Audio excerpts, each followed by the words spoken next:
오늘 주시는 하나님의 말씀 함께 봅니다. 마태복음 11장 20절서부터 24절의 말씀입니다. 마태복음 11장 20절서부터 24절의 말씀입니다. 모두 자리에서 일어나서 하나님의 말씀 받도록 하겠습니다. 받들어 있습니다. 하나님의 말씀 들으시기 바랍니다. 예수께서 권능을 가장 많이 행하신 고울들이 회개하지 않으므로 그때에 책망하시되 화 있을진저 고라시나 화 있을진저 벳세다야 너희에게 행한 모든 권능을 두로와 시돈에서 행하였더라면 그들이 벌써 베옷을 입고 제에 앉아 회개하였으리라. 내가 너희에게 이르노니 심판날에 두로와 시돈이 너희보다 견디기 쉬우리라. 가버나움아 내가 하늘에까지 높아지겠느냐 음부에까지 낮아지리라. 내게 행한 모든 권능을 소돔에서 행하였더라면 그 성이 오늘까지 있었으리라. 내가 너희에게 이르노니 심판날에 소돔 땅이 너희보다 견디기 쉬우리라 하시니라. 하나님의 말씀입니다. 자리에 앉아 주시기 바랍니다. 기도하겠습니다. 하나님, 오늘 이 말씀을 저희들이 새해 첫 말씀으로 받습니다. 하나님의 놀라운 경륜과 계획이 이 안에 함께 있는 것을 보며 주님 앞에 머리를 조아릴 수밖에 없는 저희들입니다. 살아계신 주님, 이 말씀의 능력이 오늘 우리 가운데 파고들어서 우리가 그 말씀이 하나님의 사랑으로 점철된 것인 걸 깨닫게 하시며 그 사랑의 말씀으로 인하여 우리가 새롭게 거듭나는 시간 되도록 이끌어 주시옵소서. 성령님의 도우심이 없이는 불가능하오니 오늘 말씀을 전하는 부족한 종이나 우리 모두가 이 성령님의 은혜에 가득 차서 나아가는 시간 되도록 이끌어 주시옵소서. 예수님 이름으로 기도하옵나이다. 아멘. 오늘 시작할 때 여러분들과 함께 부른 다소 생소한 선한 능력이라는 그 찬양은 본회포 목사님께서 작사한 곡입니다. 아시다시피 나치의 치하에서 히틀러의 압박 가운데 그가 잘못된 생각과 잘못된 일을 한다고 외치는 독일의 신학자요 목회자였던 그는 감옥에 갇히게 됩니다. 오랜 시간 동안 수감 생활을 하면서 마지막 이 시를 사랑하는 아내에게 써서 보냅니다. 그 해의 마지막에 새해를 바라보면서 우리 독일 모두가 당신을 포함한 모든 사람들이 이전의 아픔에서 선한 영향력으로 일어나게 될 것이라고 그렇게 다짐하면서 이 찬양을 그들과 함께 나눕니다. 안타깝게 그는 독립을 몇 개월 놔두고 그 앞에서 이 시를 마지막으로 죽게 됩니다. 그런데 꼭 코로나에서 힘들고 지쳐있는 우리들을 위로해 주시듯이 동일한 내용으로 이제 선한 능력으로 이전에 어두웠던 모든 것을 이기고 나가자고 해서 오늘 이 곡을 선택해서 여러분들과 함께 나누게 됐습니다. 2016년 독일 쾰른에서 난민들에 의하여 집단 성폭행 사건이 있었습니다. 그 당시 검거된 한 난민 남성이 경찰관에게 이렇게 이야기했다고 합니다. 나는 시리아인이 맞다. 너희는 나에게 친절이 되어야 한다. 왜냐하면 독일 총리인 메스겔 여사가 나를 이곳에 초청했기 때문이다 라고 외쳤답니다. 그러나 독일은 난민을 초청 비스무리하게도 한 적이 없습니다. 역사적인 전통에 의하여 이주민 수용 역사 때문에 그들을 받아준 것뿐입니다. 이 사건 이후로 독일 내부에서는 어이없는 시리아 난민의 인식을 보고서 반난민 여론이 형성되어 지금도 난민을 받는데 어려움을 겪고 있다고 합니다. 호의가 계속되면 그게 권리인 줄 알아. 어디서 나온 말인 줄 아세요? 한국 영화 부당거래라는 데서 나왔다고 합니다. 제가 보지는 못했는데 다소 부정적인 의미로 쓰여진 것 같은데 이 내용의 의미는 오늘 독일 난민 사태의 내용과 또 오늘 본문의 내용이 이 경우에 해당되는 것 같아서 말해보았습니다. 우리는 지난 주일 복음에 대해서 반응이 없는 예수님 당시의 그 세대를 책망하신 후 연결해서 동일하게 반응이 없는 예수님의 큰 은혜를 경험하고도 회개가 없는 지역을 책망하신 내용이 오늘 본문의 내용이라는 것을 저희들이 이어서 생각할 수 있었으면 좋겠습니다. 오늘 본문을 통해서 2022년 첫 주에 우리에게 주시는 하나님의 음성이 무엇일까요? 자, 먼저 예수님께서 많은 권능을 행하신 이유가 무엇인지 20절에 나옵니다. 한마디로 이 권능을 보고 들은 자들이 회개하기 원하셔서라고 쓰여져 있습니다. 예수님은 처음 시작서부터 선포하신 대로 다가올 천국에 들어가게 하시려고 많은 권능을 행하신 것입니다. 많은 기적을 행하신 이유가 그것을 보고 그들이 천국에 들어갈 수 있는 조건인 회개에 이르게 하기 위하여 권능을 베푸셨던 것입니다. 그들을 특별히 사랑하셨습니다. 다른 장소보다도 특별히 많은 기적으로 귀신을 내어 쫓으시고 병도 고치셨으며 당시 서기관들과 급이 다른 가르치심으로 그들을 놀라게도 하셨습니다. 그리고 이 모든 사실을 통하여 그들이 자신이 하나님의 아들이며 약속된 메시아임을 알리시려고 노력하셨습니다.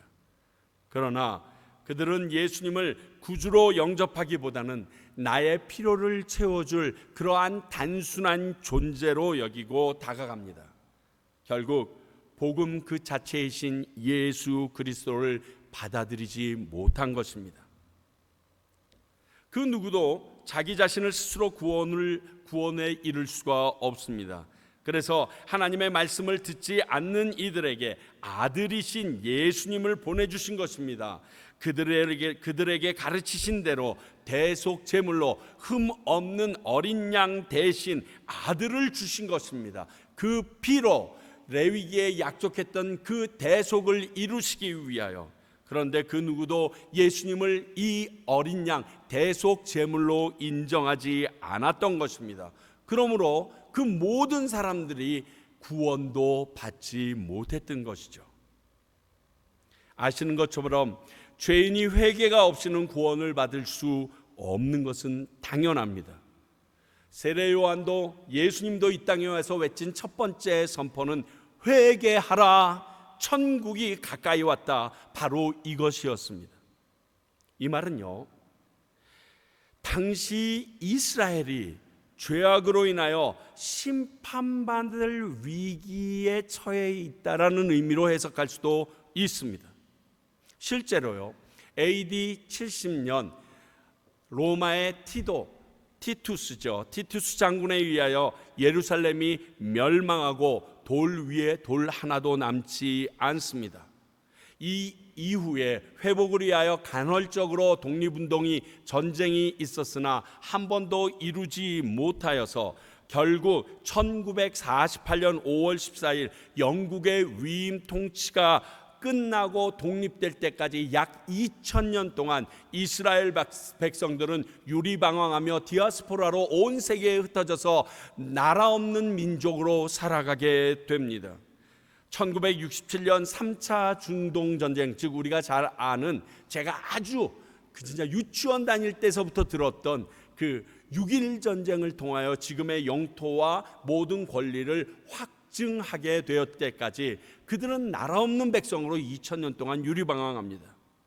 이런 모습을 볼 때 꼭 구약의 선지자들이 예언하고 심판했던 그 모든 일들이 일어났던 그 행보를 그대로 답습하는 것으로 보아서 예수님의 이 열심을 거부한 결과는 하나님의 선지자로서 외쳤던 이 예언을 거부한 것과 동일한 모습으로 우리들 앞에 현실로 다가온 것을 볼 수 있습니다. 이렇게 회개의 기회가 주어졌을 때 회개하지 못하는 것이 얼마나 큰 영향력이 있는지 아셔야 합니다. 예수님은요, 하나님은요, 단 한 번도 회개할 기회를 주지 않고 회개하라고 하신 적이 없습니다. 처음 죄가 우리에게 들어왔을 때 아담아 네가 어디 있느냐 찾으십니다. 첫 살인이 일어났을 때 먼저 가인에게 찾아가셔서 말씀하시고 죽은 이후에도 네 아우 아벨이 어디 있느냐라고 물으십니다. 하나님께서 그 들어갈 가나안 땅의 미디안 족속들을 쓸어버리실 때도 아직 때가 관영하지 않았다고 400년이나 되는 긴 시간 동안 그들이 돌아오기를 기다리고 기다려 주십니다. 오늘 예수님 앞에 있는 이 성읍들도 예수님께서 끊임없이 그들에게 큰 권능을 행하심으로 그들이 예수 그리스도를 바라보고 자신의 죄를 회개하고 돌아오기를 기다리시면서 외치셨습니다. 그들이 자신의 죄악을 모르고 교만도 모르기에 예수님께서 가르치셨고 기적도 행하시며 그들에게 다가가시어 그의 죄악을 떠나야 된다라고 하셨건만 그저 그들은 당시의 상황, 로마의 억압 속에 있는 이 어려움만 모면하길 원해서 자신들의 죄악은 전혀 돌아보지 못했던 것입니다. 그래서 회개는커녕 저들의 탓만 하고 있었다. 여러분, 일제 치하에 있었다라고 죄가 되지 않는 게 아닙니다. 그때도 살인은 살인이요 도적질은 도적질이요 잘못된 것들은 잘못된 것입니다. 로마의 억압 가운데 있었어도 죄는 동일하게 죄입니다. 구약의 조상들이 그 죄를 회개하지 못하고 살았던 그 모습 그대로 400년 만에 하나님의 음성이 세례 요한을 통하여 전해졌고 하나님께서 예수 그리스도의 모습으로 이 땅에 오셔서 말하건만 그들은 여전히 조상의 죄를 답습하는 그 모습에 그치고 말았습니다. 한마디로 당시 하나님의 백성인 유대인들을 먼저 구속하시려고 오셨던 예수님은 자신을 거부하고 회개하라는 외침도 듣지 않았던 그들에게 복음에 반응하지 못한 벌을 엄중할 것이라는 것을 선포하신 내용이 오늘 본문 내용이 됩니다. 오늘 이 말씀으로 저희들이 알 수 있는 것은 하나님의 은혜를 많이 경험할수록 거기에 따른 의무와 책임이 많다는 사실을 알아야 합니다. 누가복음 12장 47절 48절 볼까요? 우리 한 목소리로 함께 읽습니다. 주인의 뜻을 알고도 준비하지 아니하는 그 뜻대로 행하지 아니한 종은 많이 맞을 것이요 알지 못하고 맞을 일을 행한 종은 적게 맞으리라. 무릇 많이 받은 자에게는 많이 요구할 것이요 많이 맡은 자에게는 많이 달라 할 것이니라. 여러분, 저는 사실 이 말씀을 이곳에서 목회하는 동안 오늘 한 번으로 더 이상 안 읽고 싶습니다. 왜냐하면 제가 하나님의 은혜를 어마무지 많은 받은 존재인 걸 제가 알기 때문에 그렇습니다. 전에도 한번 얘기했죠. 저와 함께 교회 시절서부터 쭉 같이 자라왔던 한 60년 가까이 자라왔던 친구들이 있습니다. 그 친구들이 저에게 얘기합니다. 도대체 하나님이 너를 어떻게 쓰시려고 모든 상황 가운데서 너를 최고로 만드시는지, 너 이 다음에 어떻게 됐는지 내가 두고 볼 거야. 이게 제 친구들이 제 귀에 딱지가 않게 계속했던 얘기입니다. 돌아가신 저희 아버님도 저에게 그랬어요. 나는 학교 선생으로 평생을 살았는데 너처럼 공부 안 하고 잘 되는 놈은 본 적이 없다. 도대체 하나님이 너를 어떻게 쓰시려는지 너무너무 궁금하다. 아마 지금 그곳에서 그 하나님의 놀라운 경륜에 또 다시 감사하고 계실 것이라고 봅니다. 그래서 저는 이 말씀이 너무너무 불안합니다. 이 논리는요, 거기다가 상식적이기까지 해요. 그렇잖아요. 많이 가졌으면 많이 달라는 건데 그렇지 않아요. 오늘 이 말씀을 통해서 우리가 하나 첫 번째 생각하는 것은 우리는 성도로서 우리가 마땅히 행해야 할 옳은 일에 게으르지 말아야 된다는 사실입니다. 자, 뜬금없이 들리지만 한번 들어보십시오. 오늘 본문에서 예수께서 책망하시고 심판하시려는 이 세 개의 성읍에게서는요, 사실 이 정도 심판의 대상이 될 만한 특별한 죄를 발견할 수 없는 게 사실입니다. 왜냐하면 비교 대상인 구약의 세 개의 성읍 두로, 시돈, 소돔을 보면요 확실하잖아요. 음란하죠. 교만합니다. 우상 숭배로 들끓어 있어서 그 극심한 범죄가 있었지만, 이에 비해서 오늘 본문에서 책망받은 고라신, 벳세다, 가버나움은요 그 정도로 특별히 뭘 잘못했다거나 예수님을 공격했다거나 하는 사건은 없었습니다. 그런데도 예수님께서 이 성읍들을 구약의 세 성읍보다 심하게 심판을 선언하고 계신 것입니다. 그렇다면 예수님께서 왜 이 성읍들에게 이러한 심판을 선포하셨을까요? 이들은 예수님에게 큰 핍박을 가하지는 않았지만 복음을 듣고 받아들이거나 적극적인 자세로 그 복음에 참여하지 않고 그저 삼자의 차원에서 바라보는 형국이었기 때문에 그렇습니다. 그러니까 예수님은 이 성읍들이 당연히 해야 할 옳은 일을 행하지 않는 그 모습에 심판을 가하셨다라고 볼 수 있습니다. 그러니까 우리는 우리의 잘못에 대한 심판뿐만이 아니라 옳은 것을 행하지 않은 것에 대해서도 하나님께서 심판하신다는 사실을 우리는 깨닫고 알아야 합니다. 하나님께서 우리에게 하라고 하신 그 일들, 기회를 주신 그 일들, 듣게 하신 그 일들을 행하지 않을 때 그것 역시 심판의 대상이 된다는 사실입니다. 자, 우리 마태복음 25장, 여러분들이 잘 알고 있는 많은 달란트 중에 특히 비유 중에 달란트 비유가 있습니다. 이 달란트 비유에서 한 달란트 받은 자에게 주인이 했던 독설이 뭔지 기억하십니까? 악하고 게으른 종아. 사실 이 한 달란트 받은 사람이 악할 정도로 뭘 잘못했습니까? 주인에게 그런 거 없습니다. 그러나 그가 이런 책망을 받게 된 이유는 마땅히 해야 할 일, 주인이 그에게 맡긴 그 일에 최선을 다하지 않았는데 악하고 게으르다고 그 천국의 잔치에 너는 참여할 자격이 없다고 심판자로 내어치신 모습을 우리는 압니다. 그러므로 만일 우리가 마땅히 해야 할 일에 대해서 모른 척하거나 알고도 행하지 않는다면 우리가 바로 오늘날의 한 달란트 받은 종이 돼서 책망과 심판을 받게 될 것입니다.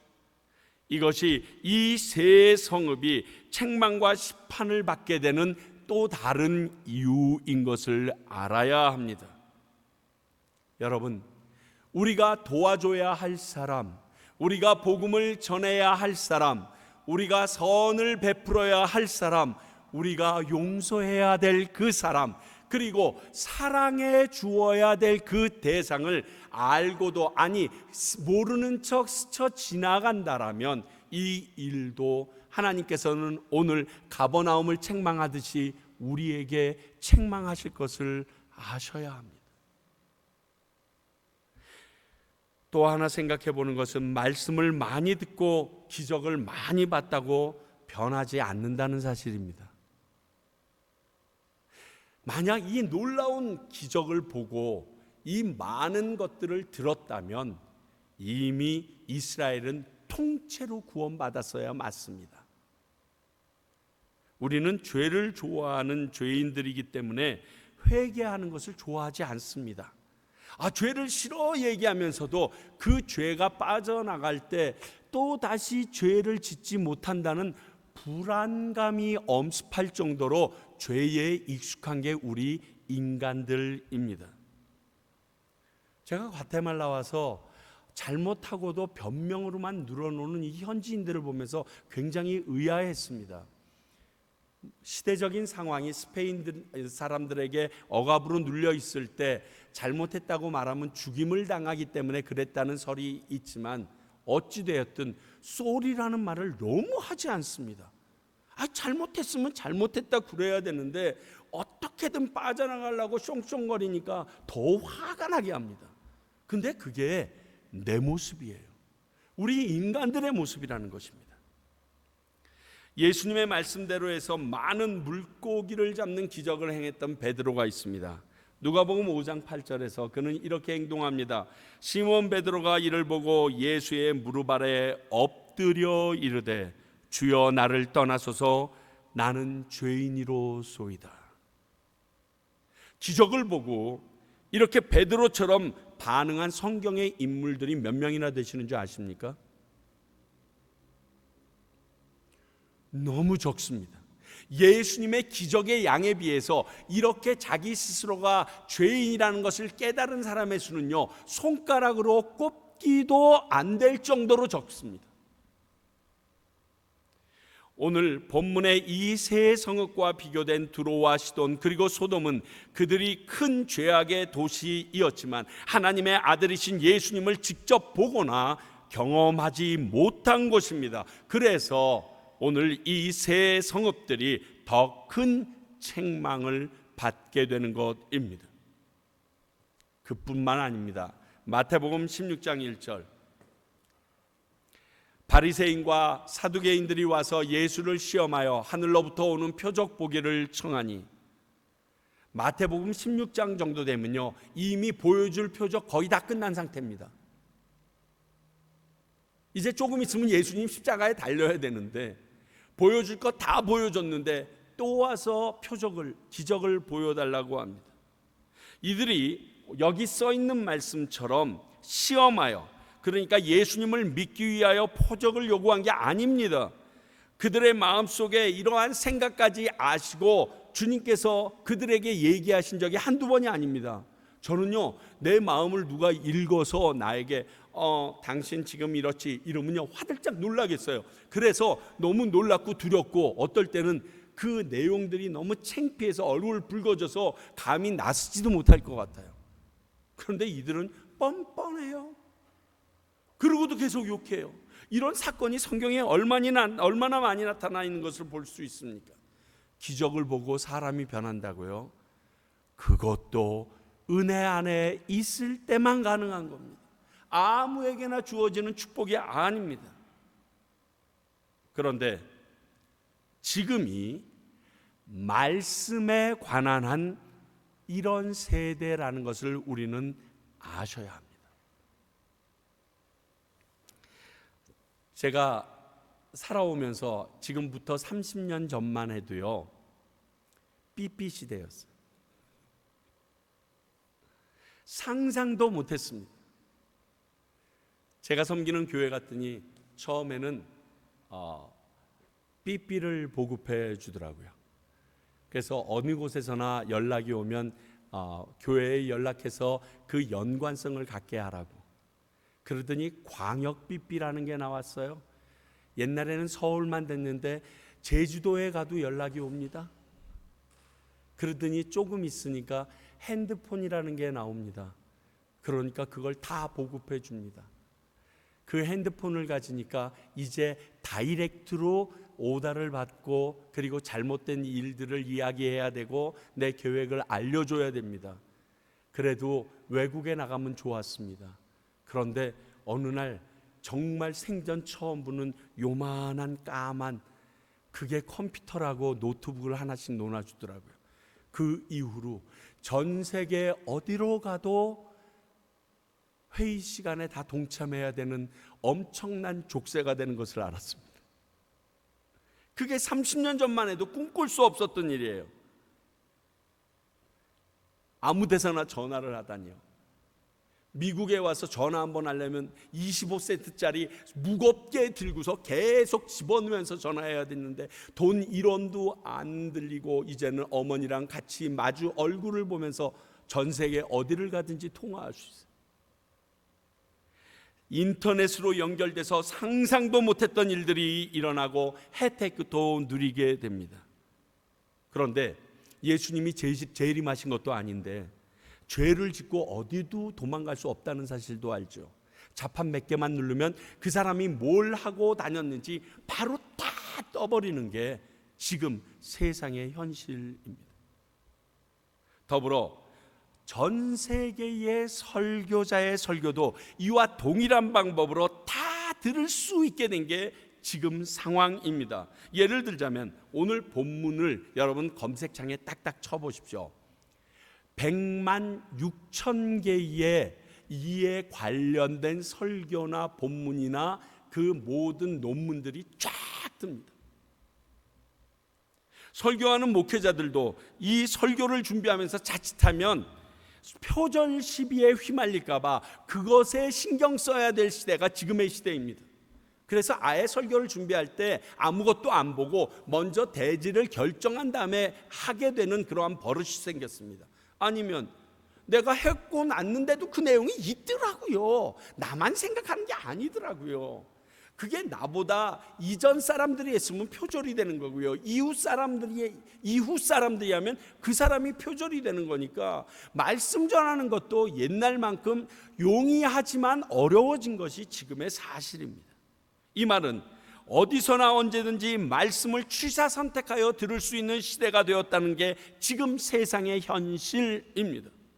다르게 말하면 지금을 사는 모든 사람들은 하나님의 말씀에 복음에 그 어느 때 사람들보다 많이 접할 수 있는 시대를 살고 있다라는 말입니다. 말 그대로 말씀의 은혜를 홍수처럼 누리는 시대가 되었습니다. 자, 그러면 오늘 말씀을 그대로 오늘 시대와 적용해 볼까요? 등골이 오싹해지지 않으세요? 바로 지금 시대 사람들이 가버나움이고 벳세다고 고라신에 사는 사람들이 될 가능성이 너무 높다라는 사실입니다. 그런데도 지금 시대도 예수님 당시처럼, 아니 그보다 더하게 오히려 하나님을 거부하고 예수님의 이름을 욕으로 사용하고 기독교와 교회를 개에 비유하는 복음 부재 시대에 살고 있는 게 현실입니다. 아니 믿지 않는 사람들은 그렇다고 칩시다. 그럼 믿는 우리들은 이런 인터넷이란 도구로 하나님의 말씀을 더욱더 많이 찾아보고 깨닫고 감사와 은혜의 시간을 보내고 있는가 말입니다. 그러고 우리가 가버나움이 받은 그 심판을 받지 않을 것이라고 생각하고 계십니까? 그래서 오늘 2022년도 새해 첫 주에 이 말씀을 주신 것입니다. 너희들 영적인 감각이 살아 있어야 한다는 거죠. 우리를 너무나 사랑하시는 주님께서 이 시대의 벳세다나 가버나움이 되지 않게 하시려고 오늘 이 말씀을 주셨습니다. 우리가 영적으로는 감각, 성령에 민감하지 못하면 이 시대를 살면서 예수님께 이러한 책망과 심판 선고를 받을 수밖에 없는 존재들이기 때문에 그렇습니다.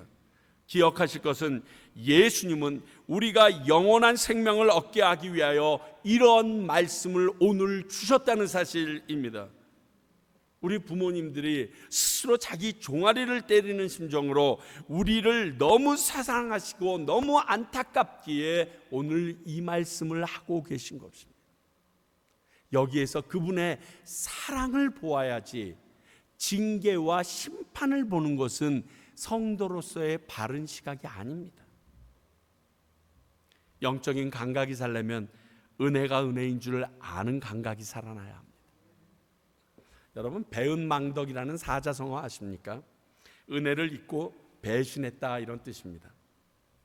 상황 때문에 그럴 수도 있지만 은혜는 물의 색이고 원수는 돌의 색인데매요. 이게 인간성들이에요. 그것 때문에 그래요. 내가 받은 은혜를 기억한다면 여러분 적는 게 참 좋습니다. 요즘은 핸드폰에 말로만 해도 그대로 다 적히잖아요. 내가 이런 은혜를 얻었는데 이게 하나님의 은혜인 걸 깨달았는데 여러분 핸드폰에 한번 적어보십시오. 금년 처음이니까 금년 1년 동안 여러분들의 핸드폰에 한번 적어보십시오. 제가 장담하건대 여러분들이 그 적은 은혜들이 여러분들이 가지고 있는 핸드폰의 저장량이 모자랄 것을 감히 예언합니다. 수많은 은혜를 입었지만 한 시간만 지나도 그게 있었는데 하고 이 가물가물해지는 게 우리 인생들의 이 나약한 마음입니다. 또 이런 것도 있을 수 있습니다. 달려오는 차에서 구하기 위하여 그 사람을 확 밀어 떨칩니다. 근데 그 사람은 자빠지고 나서 자기를 밀어 넘어뜨렸다고 화를 냅니다. 본인이 차에 앉혀서 살았다는 것은 생각하지도 못합니다. 이게 은혜인 줄 모르는 경우입니다. 사랑하는 성도 여러분, 우리 주변에서 일어나는 모든 일은 우연이 없습니다. 참새 한 마리가 두 아사르원에 팔리는 것도 하나님께서 허락하지 않으면 안 된다고 하셨기 때문에 모두 다 하나님의 통치와 섭리 아래에 있습니다. 그러면 이것을 생각한다면 조금만 생각하고 기도해 보면 내가 어떠한 은혜를 입었는지, 넘어진 게 아니라 생명을 구원받았다는 것을 깨닫게 되는 우리의 은혜가 더해지기 때문에 그렇습니다. 요즘에 그 유행하는 찬양, 모든 것이 은혜, 은혜, 은혜, 한없는 은혜, 정말 그렇습니다. 다 은혜입니다. 두 번째, 우리가 영적인 감각이 살려면 말씀 가운데 있어야 됩니다. 하나님의 말씀이 이 땅을 구원하시기 원했습니다. 그러나 그 말씀을 사람들이 듣지 않기에, 그래서 말씀이 육신이 되어서 예수님을 이 땅에 직접 보내서 사람들에게 보이는 말씀으로 선포하시기 시작하십니다. 이것이 요한복음 1장 서두에 나오는 내용입니다. 그러므로 우리가 말씀을 늘 묵상하고 그 말씀대로 살도록 노력해야 합니다. 그것이 주님과 동행하는 삶이 되기 때문에 영적인 감각이 살아서 움직입니다. 영적인 감각이 살아있으려면 마지막으로 기도로 하나님과의 관계를 든든히 해야 합니다. 당연합니다. 이것은 영적인 호흡 그 자체이며 하나님과의 귀한 교제이기 때문에 그렇습니다. 요즘 소통의 부재로 인해서 서로 원망하고 다투는 일이 엄청 많고 소통 전문가들이 강사로서 높이 뜨고 있는데, 전지전능하신 하나님과의 소통의 길이 열린다면 이게 얼마나 큰 일이겠습니까? 모든 것을 다 아시는 분인데 왜 이런 일이 일어났는지, 또 앞으로는 어떻게 행해야 하는지 그분이 다 알려주실 거 아니십니까?